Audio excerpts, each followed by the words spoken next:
नमस्कार मित्रांनो. करताय ना आज कर साजरी. तर चला, बायकोच्या फरमाईशवरती आज आपण घेतले एक पायाचं कोंबडं म्हणजे वांग हो. यामध्ये मसाला भरून घेतलाय. काळा मसाला, हळदी, शेंगदाणा कूट, अद्रक, लसूण, खोबर, कोथिंबीर, मीठ सगळं एकजीव करून त्यात थोडं कोमट पाणी टाकून मस्त मिक्स करून घ्यायचं आणि हे वांग्यामध्ये भरून घ्यायचं. असं एकदम भरताना तसा सेंट येतो की वाटते की हा हा हा हा काय चालू आहे. एकदा वांगे सगळे भरून घेतले रे घेतले. मग काय?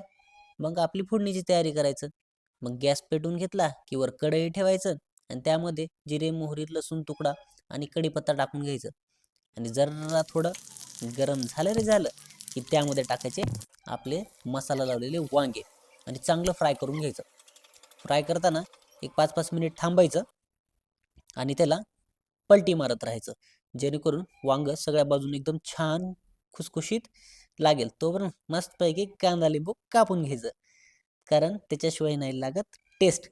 आणि मग थोडं जे भांडं होतं त्या भांड्याला इसळून ते भांडं त्याच्या बाजूने ते पाणी ओतून घ्यायचं. मग काय शिजले रे शिजलं. घ्यायचं प्लेटमध्ये, ताट तयार करायचं आणि मस्त छतावर जाऊन बसायचं आणि मग करायची टेस्ट. आहा! काय स्वर्गानंद भेटतो त्या वांग्यामध्ये बुवा. भारी. कधी बघा ट्राय करून घरी.